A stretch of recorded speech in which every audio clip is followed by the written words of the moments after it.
This is a lesson planning and delivery webinar that we are talking about right now. And Dina is with us, and what she's going to be talking about how you can use ALEKS in your classrooms. And it's good to know that a lot of you have not been using ALEKS. So this is going to be a very interesting session for you, where you are going to find out how you can implement ALEKS and how does it work in classrooms, especially now, how useful it is, what can you learn from it, how to implement it in a classroom. So this is more of a model that we're going to cover in this session. Thanks for being here.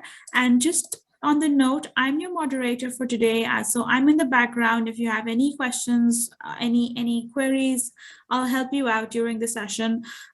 Technical difficulties, drop me a line. And we have with us Dina.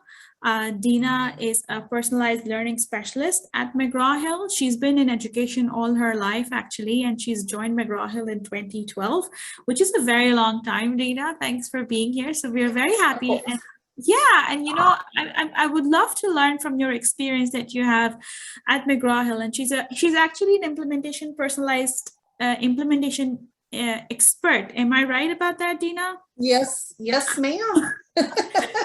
Super amazing. And we're so glad that Dina can join us today, and we're going to learn from her about ALEKS. A couple of housekeeping slides before I just pass on to Dina. So just ensure that once you're in Zoom, you're able to connect through the audio, because then you will be able to hear us. And then close on any high networking app like Netflix, YouTube, any gaming platform, because this affects the bandwidth of your webinar. And then you're more than welcome to have Q&A during the session. So feel free to ask us any questions. Drop them in the Q&A box. We will be covering them in the end of the sessions, towards the end of the session, and all the participants will receive a recording of this session. So if you've missed some parts of this, it's fine. You will still be able to get the recording of this session. And also certificates will be given to participants who've attended the live session. So if you are attending this session right now live, you will receive a certificate for this webinar. And I guess that's all. What else have we got? Oh, yes, we do want to make sure this session is interactive, engaging. So make the most out of it. Ask Dina as many questions as you want, and join the discussion, and just make the most of the session. Like I said, if you have any technical difficulties, or if there's anything I can help you out with, I'll be right there in the background. So just drop me a line in the Q&A box, or you can interact with Dina through the chat box. So just remember, the Q&A box is for me, and the chat box, let's say it's for Dina, but I'll leave that for you to decide. Also, one last thing, your chat box currently is set to host and panelist on the right side. If you can just hit on the drop down for me and select everyone, then your colleagues and all the other attendees in this session will be able to view your comments as well. So if you can just click on that drop down and select everyone, then everyone will be able to see your comments, all the attendees here. So we can make this more interactive in that case. On that note, I have stopped sharing my screen, and I'm going to let Dina continue with amazing ALEKS. Thanks, Dina. Of course. Well, welcome everyone. I'm excited to be here with you. It's morning time for me. I know it's evening time for you. I'm in Georgia, in the United States. So I'm very excited to share. I was asked to share some implementation strategies for ALEKS, and make sure that everyone knows what ALEKS is and how it can be used within your classroom to supplement whatever it is that you're using along the way. And so I thought we would start out this morning by just talking about implementation of ALEKS. How it can be used in the classroom, there are many different models to use ALEKS. So we'll talk about those. And then I realized that there are a number of people that are possibly new to ALEKS, may not know a whole lot about it from what you've responded to us. So after we go through sort of the implementation strategies and ways that ALEKS can be used in the classroom, I'll be happy to answer any questions about ALEKS in general. So we're going to start off this morning by just talking about ALEKS, especially for those who might not be familiar with it. So the letters ALEKS, A-L-E-K-S, stand for Assessment and Learning in Knowledge Spaces.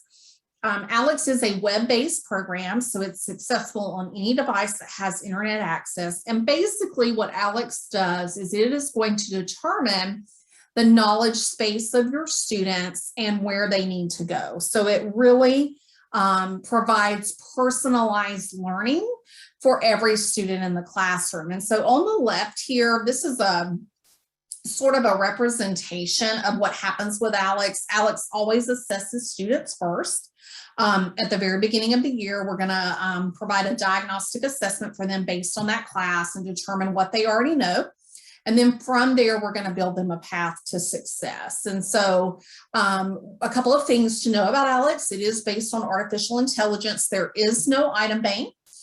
So every time a student answers a question, ALEKS determines what the next question should be and provides that question to them. So students are never going to see the same questions between students, that type of thing.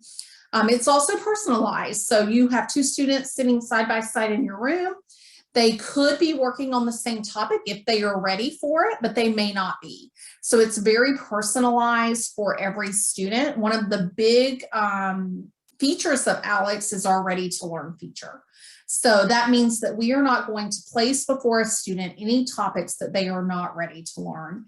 And then ALEKS is going to go all the way down to grade 3. So the content in ALEKS covers grade 3 through pre-calculus math, as well as some SAT, ACT, college prep, those types of courses. And so we can delve into ALEKS in itself in a little while if you have more questions about that, but that's a generic overview of what ALEKS is. So for those of you who may already be using ALEKS or might be interested in usage of ALEKS, we recommend between 2 and 5 hours a week on ALEKS. Now 5 is a little bit extreme. We know that that perfect spot is about 3 hours a week, 2.5 to 3 hours. Obviously, the more students use ALEKS, the more they are going to progress and more successful they're going to be. We do want them to use it as frequently as possible, but we want the links to be reasonable. So when we say 2.5, 3 hours a week, we don't mean 3 hours at one time. No student is going to be successful sitting down and working on ALEKS 2-3 hours at a time. So we want them to work on ALEKS frequently with manageable sessions, 30, maybe 45 minutes at the most, right? And then what we know from experience and from research is that students can usually add about 3 to 6 topics per hour. In the beginning of the year, students know less. And so the topics that they're adding are a little bit easier. And so in the beginning of the year, we expect that they would be able to add about 6 topics an hour. And then as the year progresses, that may decrease based on the difficulty of the questions. Now, one of the things that's really important about ALEKS is that we're looking for mastery. So I always say to my teachers, it's not so much about their time in ALEKS as about what they're doing while they're in there. We want them using ALEKS to learn and to master content. And so just keep that in your mind, that it's not all about time. Time is important, but the time is going to follow the learning and the topics in ALEKS. And ultimately, our mastery goal is at least 85% of the course. We know from research that if students can reach 85%, and many of them will be able to go much higher than 85%, but the bottom line that we want them to reach is 85%. We know that if they can reach 85%, then they can be successful with future math courses, as well as just being able to succeed with whatever type of goals are happening in their classroom. So for those of you who are using ALEKS or thinking about using ALEKS, one of the things that we strongly recommend for implementation is to have students keep an ALEKS notebook. So you can see here, this is an example of a student that is keeping that ALEKS notebook in a binder. A lot of my teachers like to use spiral bound notebooks so that, you know, the pages don't come out and that type of thing, and have students work solely in ALEKS in that spiral bound notebook. It is very important with ALEKS implementation that students are showing their work. There is no multiple choice in ALEKS. Students have to actually work out the problems. And so we want to make sure that they are using a notebook. The other thing that is really, really important is for students to know their progress, to know what their goal is, and to be able to keep up with that. So if you set a goal of 10 topics a week, 5 topics a week, this is a sample of a topic goal that a teacher used in their classroom, where they changed the number of topics the student had to complete per week based on where that student was within the mastery of the pie, because obviously the further along in the pie we get, the more difficult the problems become. You could set up your own. This is not the only way to do it. Some of the teachers, will set up a, let's say, 10 topic goal and give a percentage grade out of that. But the bottom line is having some type of goal for students will help your implementation to go a lot more smoothly, because students know what they're working towards. Okay. One of the things, just to make this clear for everyone, is that once the students take that initial assessment, and we determine what they know, we then look at what they don't know and we build a path for them. So when we're talking about adding topics, that's what we're talking about. And so that pathway would include topics that we want them to add based on the things that they don't know yet, but they are ready to learn.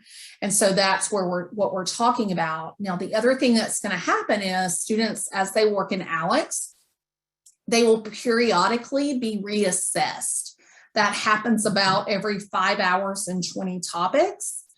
And so the purpose of that assessment is to make sure that they are retaining what they're learning through ALEKS. So again, keeping up with having students be aware of what their goals are and keeping up with them are really, really important. This is a sample, as you can see here, different samples of the way that students might use their ALEKS notebook. One of the things that's going to be really important is for you to have them date the page, because then that way when you're going back, when you're looking at the reporting, the ALEKS reporting is great. It's very detailed. It will show you exactly what students have done. And so when you're going back and you're looking at that reporting, being able to help students is going to be really important. And in order to help them, you want them to have this ALEKS notebook where they are at the very least dating the page. Hopefully they're writing their questions down, showing their work, all of that, so that you're able to help them. So let's talk about sort of models for using ALEKS. So I'm sure that everyone on this call has a little bit different model within their classroom of how they're using it. I'm also sure that we probably have a variety of time periods on the call of how much time you're spending with your students during their math instruction. So a couple of things that we ask our teachers to think about once they've adopted ALEKS is, does the physical structure of my classroom need to change? And when am I going to use ALEKS? Is it going to replace something I'm already doing? What is it going to look like? How am I going to use ALEKS alongside my core math instruction? So there's a few different ways. There's multiple ways. There's more than what's on this screen. I have teachers all the time that share with me new and interesting ways that they're using ALEKS, but these are some of the most popular. So I have some teachers that use ALEKS every single day. The first 15 minutes of class, 20 minutes of class, whatever, based on the amount of time that they have in the classroom. So if you have a larger amount of time, this is a great way to use ALEKS, right? Because if you have, let's say 60, 90, more than 60 minutes, you're probably not using all 60 minutes for your core instruction. And so having a time at the beginning or end of class each day, 20 minutes a day, 15 minutes a day for students to work on ALEKS has proven very successful and can be done. I have some classes and teachers that have a ALEKS day each week. So instead of students using ALEKS every day, they use ALEKS every Friday, or they might do 30 minutes on Wednesday and Fridays or whatever. So not necessarily using ALEKS every day, but at least one day a week. And sometimes, maybe Monday, Wednesday, Friday, multiple days a week. Again, the goal is to get students on ALEKS. So the more that they are in ALEKS, the more results you're going to see and progress you're going to see. So that's just what you have to keep in mind. I also have many teachers and districts that use ALEKS with rotation and models. In the rotation model with stations. So they may have a station that maybe a third of their class comes to for direct instruction. And then they have a station that a third of their class goes to for ALEKS instruction. And then maybe a third of their class goes somewhere else for some other type of project intervention, extended learning, whatever. And they make they do a rotation, maybe every day, maybe 2 times a week, whatever that might look like. And so that is another way that you might use ALEKS within your classroom. And then of course, many of my teachers use ALEKS as homework. So instead of necessarily giving a long assignment based on core instruction that day, they might give a shorter core instruction assignment and then also ask their students to work in ALEKS for 15 or 20 minutes or add 2 topics each night or whatever that looks like. And obviously, these are suggestions. You have to make it work for your classroom and for your students. I did want to share with you, however, one of the most popular models that I'm beginning to see and that my teachers have told me have been very, very successful, and we call it the 50-50 model. So in this situation, teachers are taking their classrooms and they're dividing their students. If I have 25 students, I'm dividing them into 2 groups. So I'm just making 2 groups of students. And so I might have, 12 and 13 or whatever. And so they basically put those students into 2 groups, group A and group B. And so group A would work independently on ALEKS, of course, making it where we can monitor, still sort of see what's going on, setting those goals, having them use that notebook that we talked about. But during that time, let's say I have I have 45 minutes for instruction. I'm going to split that time in half. So I'm going to have half of my students, group A, working independently on ALEKS. And then I am going to instruct group B with today's lesson. And so what my teachers have told me is that it's really twofold. It provides that time in ALEKS that is so desperately needed and that teachers want to make sure their students have that time. So it provides that, but it also makes teaching the lesson a little bit easier because it's easier to teach a smaller group of students. So teaching 12 students versus 25 students at one time can really make an impact on what's going on. It also sort of reduces the amount of one size fits all. So you can really take this model one step further than just splitting the groups and doing direct and then working on ALEKS. But you could use the ALEKS data to determine how you split these groups. So within ALEKS, I'm going to talk about there's 3 reports to really look at. And one of those reports is the ALEKS Pie report. And it would allow me to take this even further. Instead of randomly grouping my students, I would be able to make groups based on the needs of my students. And then halfway through the class, the group switch. So if you're looking for a model to try, I always tell my teachers, try it. If it doesn't work, go back to something else, choose one of the other models. But this is becoming very popular. And teachers are telling me that it's very helpful in providing that smaller group instruction for the on-level content while also allowing that time for students to work. So there are 3 reports in ALEKS that are going to be really helpful as you are moving through this process of implementation. And so we have done some previous trainings where we've been through all 3 of these reports and talked about what they each do. So I just wanted to remind you of the 3 reports: the ALEKS Pie report, the progress report, and the time and topic report. And so the progress report is really the overall report. It's where you're going to be able to go to look and see what percentage, remember we had that goal of 85% for our students. So I'm able to go there and determine how close to that goal they are, where they're starting in the beginning of the year. We expect them to be about 15-20% at least at the beginning of the year because there are prerequisites in the course. So it's a great place at the beginning of the year for me to look and determine if I have students maybe that aren't on track, but then to keep a look at that as I go through the year. The other report that I think is going to be very helpful to you is the time and topic report.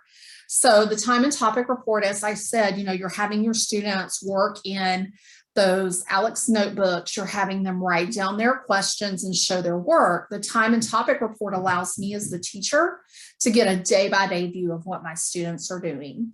And so I am able to go into a particular student's name. I can click on each day in ALEKS and see exactly what they did.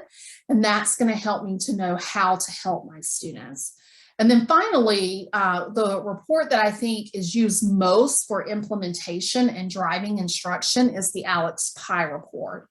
So the PI report is really going to group your students for you.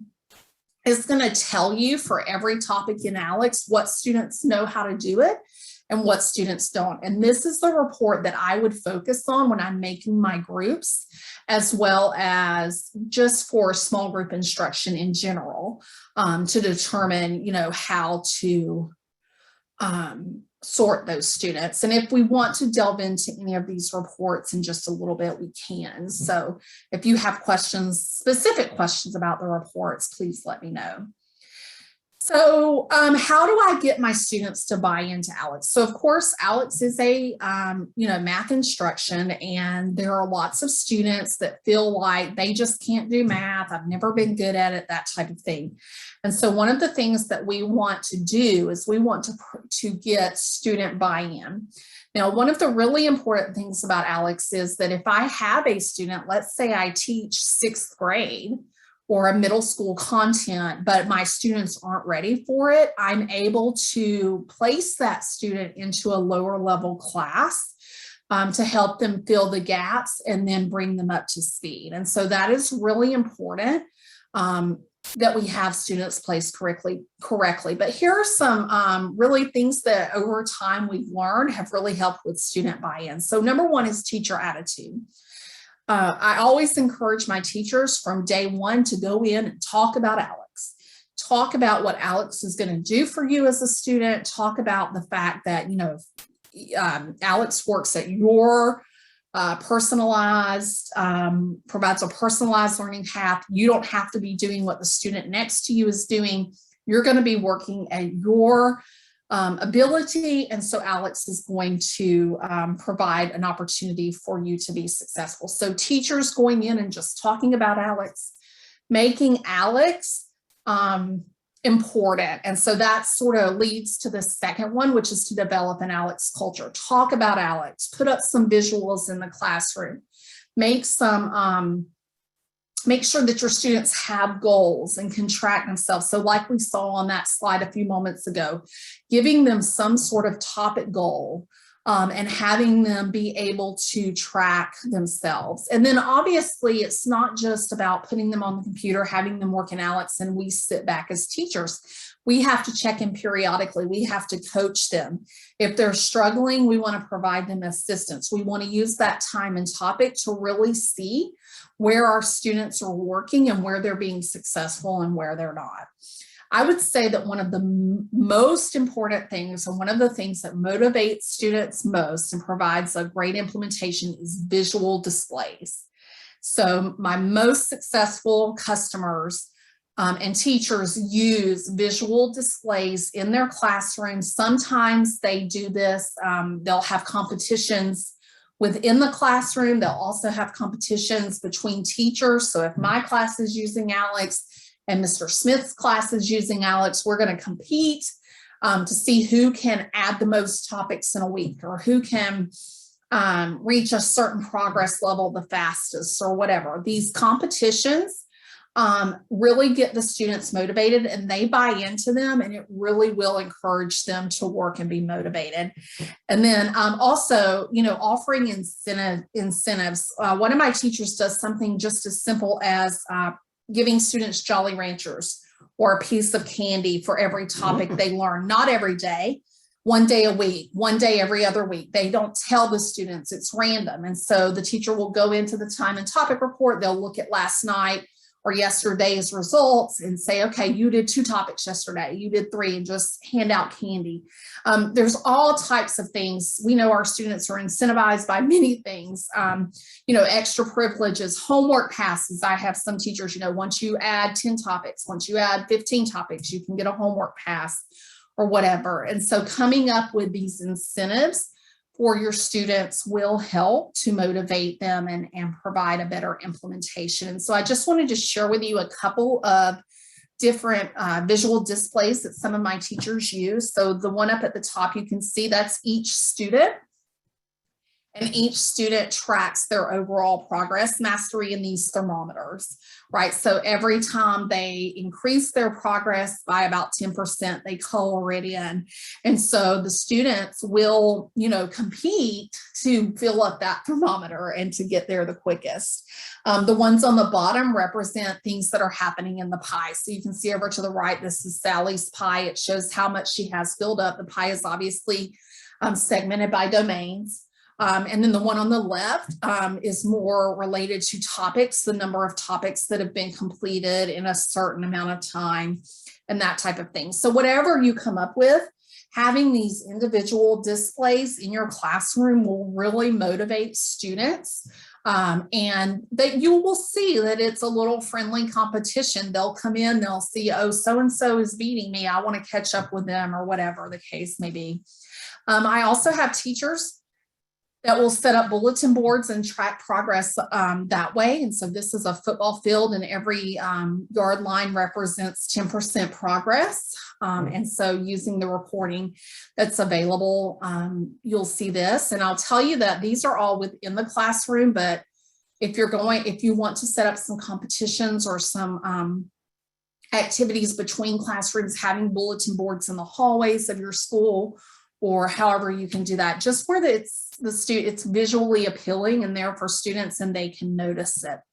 I also recommend you will receive, once a student has reached over 85% in the course, and you can change that in the settings, but 85% is what we look at, you will receive a certificate of achievement. And it's really funny how important those certificates become to students. They're aiming for that.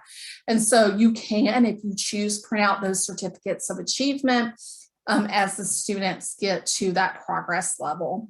And then this is some pictures around a competition that one of my schools did, a pie in the face competition. And so the students that reached a certain progress level or a certain amount of topics got to put the pie in the face of the principal, I believe this was, but you might have a teacher or whatever.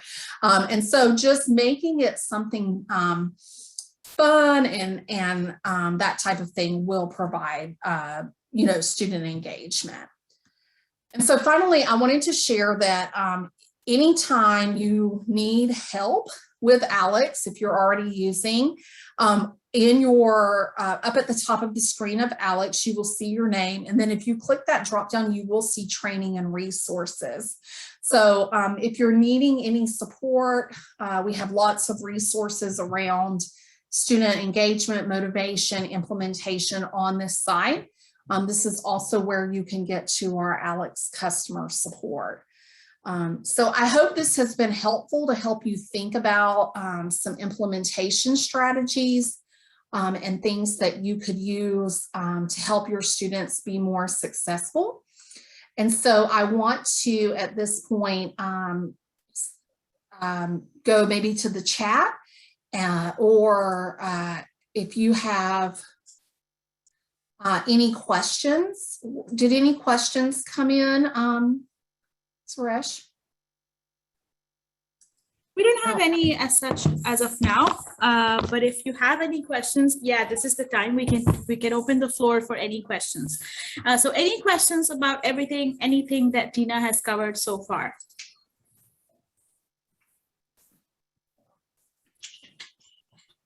There was one question that, how can I, Ola has a question, how can I get it? I can answer that question for you, Ola. I will drop an email address, then you can send me an email and I can connect you to a sales rep in your region. Is this an app that we can upload? Yeah, so there is no app for ALEKS. ALEKS works based on internet access. So anywhere, phone, iPad, computer, anywhere you are able to go to the internet, it's just aleks.com is where you go to. There's a question that has come in. How can I implement ALEKS? How is it going to integrate with the current what is it? Current program that they're using? Is it a standalone or is it a current? Yeah, I think the question is it a standalone thing or it can integrate with the program that they're using? Yes, so most teachers are using ALEKS as a supplement. So meaning that it's going to come up alongside whatever other math products you're using. It can be used standalone for core content, but we don't see that as often. Mostly it's used alongside your core product. And again, remember that ALEKS is grades 3 and up. So we do not go below 3rd grade content. So it's not going to be useful for your K2 population, but it is useful for 3rd grade and up. And there's another question. You've just picked that up in the Q&A about what grades ALEKS is suitable for. Yes, so 3rd grade and up is where ALEKS is going to be used. Okay, any more questions for ALEKS? Sorry, any more questions for Dina for ALEKS? Does ALEKS support MAP? What is MAP? Yes, I'm afraid I don't know that. Dunia, can you let us know what you mean by MAP tests? Okay, so ALEKS does not necessarily align to any specific testing. It is based on standards, so it does align to standards. So you are able to pull reports by testing. So that question's a little bit hard to answer. So yes, it would have the same standards and the same availability of topics that MAP has, but it doesn't align to any specific tests specifically.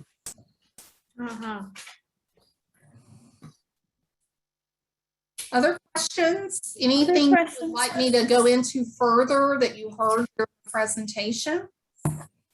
Is it aligned with CSS? Yes, it is aligned with Common Core. Okay. Any more questions?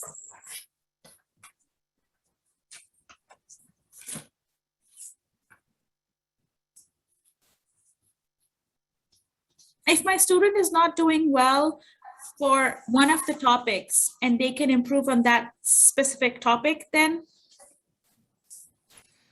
Yes, so let me show you real quickly sort of what the student experience is. So I'm going to skip through really the first part of this. Students, when they first log in, they take a tools tutorial. But I'm going to skip that for sake of time and just get to the meat of ALEKS. So when your students log into ALEKS for the first time, as I said, they're going to take what we call a knowledge check to determine what their knowledge is. And so they will see, depending upon the course they're in, and I've just chosen an Algebra 1 course here, they will begin to see problems. The object is for students to answer those questions to the best of their ability. And depending upon how they answer the question, the next question will come up, so on and so forth. And so I think it's important to know what happens after that. So once that knowledge check is taken, students, that results in what we call the ALEKS pie. So this represents this particular student's knowledge as of today. Now this would be an example of the beginning of the year. And so what we know at the beginning of the year, if they have not learned Algebra 1 yet, is that we don't expect for them to have a lot of knowledge in these domains down here, because this is what we teach during Algebra 1. Where we do expect their knowledge to be is in this arithmetic readiness and real numbers, and maybe some in linear equations and so on and so forth. And so what ALEKS is going to do is it's going to determine for every student what they already know. From there, and you can see that for the algebra course, there are 463 topics. So from there, ALEKS is going to take all this gray space, so all the things that they don't know, and build a learning path for them. Okay, and in that learning path, whoops. I apologize. Let me actually, let me go. I just picked a random teacher to show, and they have assignments in here, which is something different that I don't want to focus on. Let me go back and get a different course for you. Let's just when they get that learning path, and I think I will just do this actually, Shresh, give me just a minute. I'm going to go to the demo site to show this. If anyone is interested in demoing ALEKS, you just want to see how it works, you can go to aleks.com. It's simply ALEKS.com, and go to the free trial right here. And then you just choose to explore either the student perspective or the teacher perspective. And then it'll let you choose what you want to explore. So I'm just going to go down here. You can choose what course you want to explore. So we'll just look at Algebra 1. And then it'll take you in and let you experience that as a student. It will give you a login name that you can use to experience ALEKS, so you don't have to do it all in one sitting. But as I said, I'm going to again just skip through all this because I want you to see where the learning comes in. You could go in and you can play around with all this and experience it, but I want to just get to the learning path because I think that's probably where most of the questions are around. So after, again, as I said, after they take the knowledge check and we have determined their knowledge, okay, let's say here they know 159, then what's going to happen is we build a personalized learning path for them. And so in that learning path, they will see questions. So right here, it tells them how many questions they have available in each domain. So one of the things to keep in mind is that even though the student may have 30 questions left to learn in a domain, they are not necessarily ready for all 30 of them. So we're only presenting questions that they're ready to learn. So let's just say we'll go into the linear equations, and then you'll see these are the questions that the student is ready to learn. So they will just simply go into that particular question. Again, ALEKS is a learning system, so it's not just practice. If I don't know how to do this particular question, I can get help. So ALEKS will teach me how to do it here. There are videos over to the right that I can watch. And then the purpose of ALEKS is once I've learned how to do it, I press start, and now I practice for myself. So this is where we want students using that ALEKS notebook, taking notes. They can use that lesson page to take notes if they're unsure how to do something. And then once they get in here, we want them writing the question down, showing their work. They're going to put their answer in. And the ultimate goal is to fill up this progress bar. So ALEKS wants them to do enough of these questions to show that they know how to do it. And that is the ultimate goal. If a student is in here and they see a question and they decide, you know what, I just really don't know how to do this, they can ask for an explanation. So even while they're in this learning path, it's not just practice. And if you know how to do it, great. If you don't, too bad. We are still going to provide the opportunity for them to learn. So they can, at any time during the practice, ask for an explanation and get help with that particular problem. The ultimate goal is for them to fill up the progress bar up here and to be able to do enough questions that ALEKS knows that they know how to do it. If they put a wrong answer in, let's say I answered this question and I'm wrong, I am going to lose part of my progress bar, but I will be given the opportunity to fix it. And so this is where we want our students to go back and try to identify, where they went wrong. So I don't remember, Shares, what the questions were around the topics, but I hope that this helps sort of clear up sort of what ALEKS looks like from a student perspective as far as what we're asking them to do. So a couple of things, just keep in mind that students really have everything they need built into ALEKS to learn. I saw that there was a question about the teacher's role. And so the teacher's role is twofold. One is to monitor, yes, what students are doing, right? So during ALEKS time, I would want to be monitoring, making sure my students are working on ALEKS, using the time and topic report to go and look. But the other thing, excuse me, I got choked. The other thing that can be happening while your students are working in ALEKS is for you to use the Pi report to create these small groups and help students. Okay. So I hope that helps with a little bit of understanding of what's happening with students.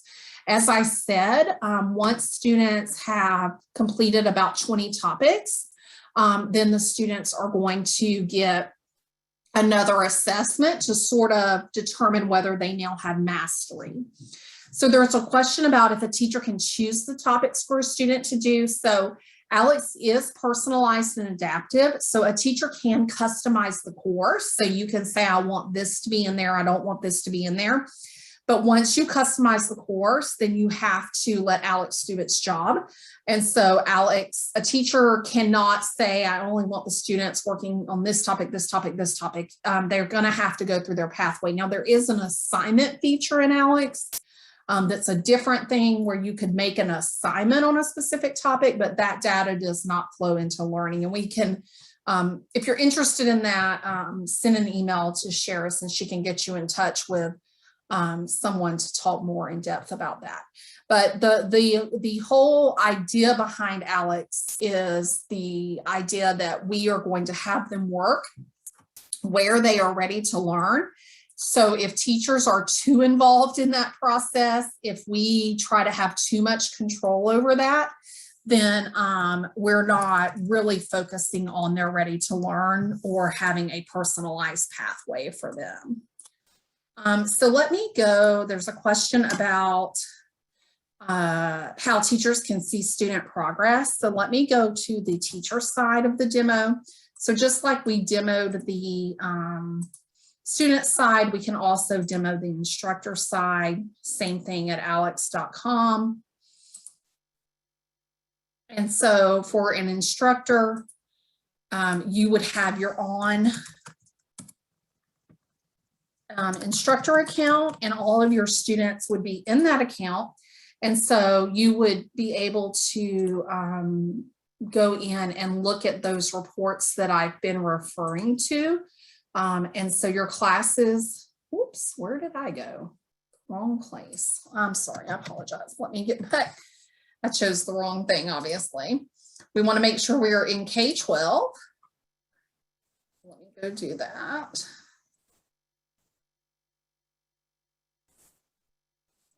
There we go.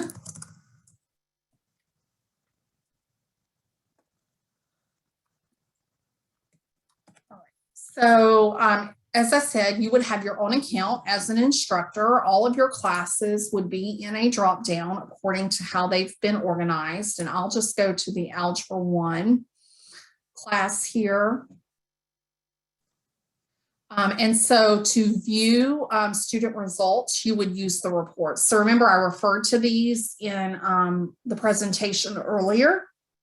I would recommend, if you have questions about these reports, that you go and you to the demo site and sort of just play around and look into them. Real quickly, I'll just show you the ALEKS Pi report. This is the one that I think would be used most often for like grouping students and driving instruction. And so what it will let me do is it will let me by domain, let's say I wanted to see where my students are in terms of linear equations. It will show me every topic that is covered in ALEKS and what percentage of my students know how to do it and what percentage do not. So for instance, here solving a multi-step equation in fractional form, 75% of my students know how to do that, 25% do not. So I could click on the 25%, I could see who they are. And when we talk about doing these small groups, small group instruction, maybe I choose to work with these 8 students on this lesson today, and the rest of my students are continuing to use ALEKS or whatever the case may be. So what this report really allows is for you to see who you should be working with. So even with your core instruction, you could pull up whatever it is you're teaching that day. Let's say you're teaching a linear equation with several occurrences, variables on both sides. You could easily see what percentage of your students know it. So this would be an easy way to make that grouping that day, right? I'm going to put these 15 students together that don't know it. I'm going to do a small group instruction with them. Or maybe I'm going to divide these 15 students out between both groups so that in both groups I have students that know it and don't know it, or whatever the case may be. So the data is just there to help you make instructional decisions to best suit your students. The other report that I think you'll use is the time and topic report.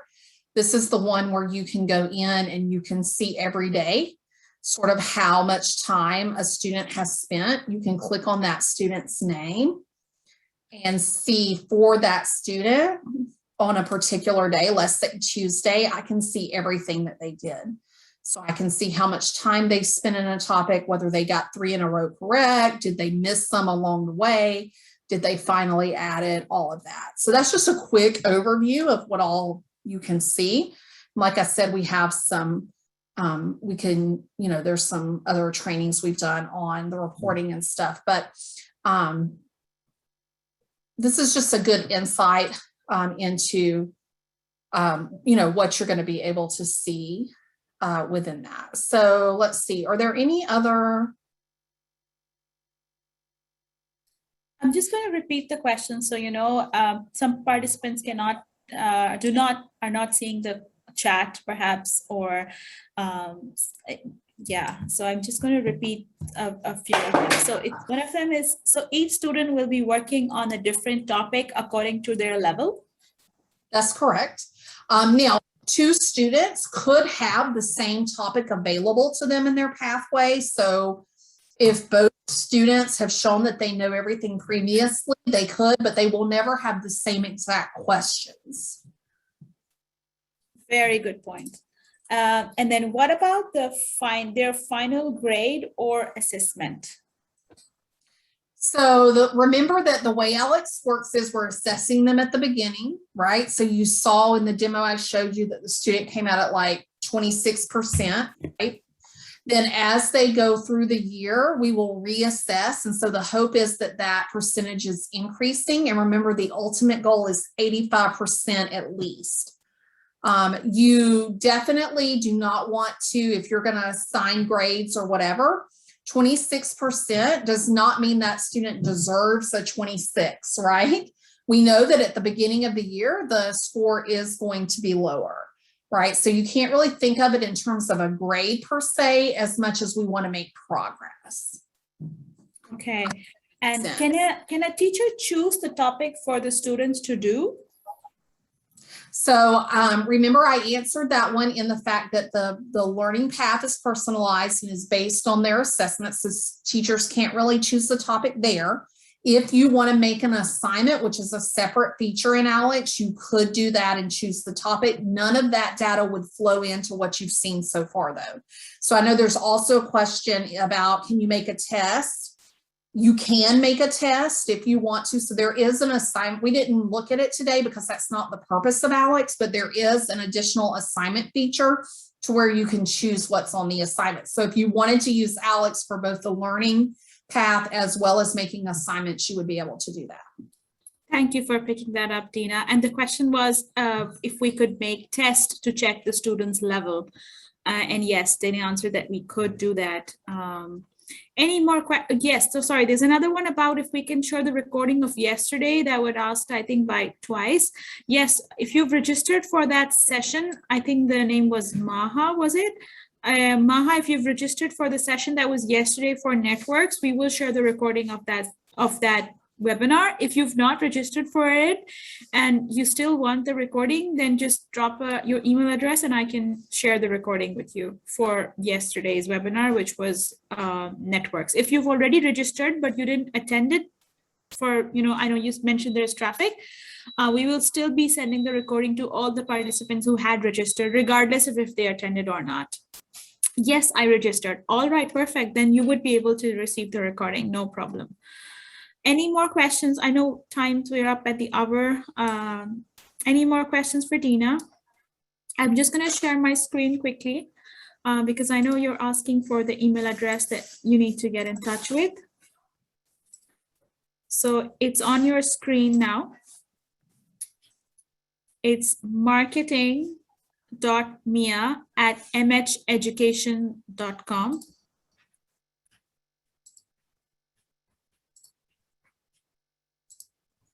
Right here, bottom of the screen, marketing.mia@mheducation.com.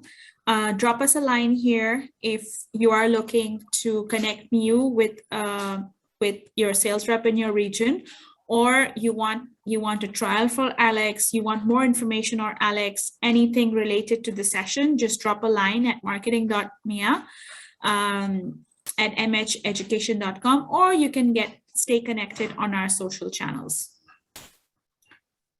I would like to receive the recording. Maysoon, are you trying to receive the recording for this session? If that is the case, you will receive the recording for this session. You're welcome, Sehtaj. Noor has raised her hand. Do you have any question, Noor?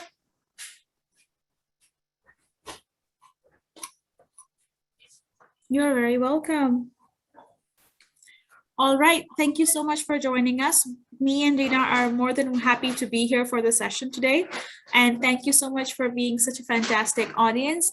If you have any further questions, it's absolutely okay. You can drop a line, like I said, at the email address marketing.mia@mheducation, and I'll be very glad to assist you.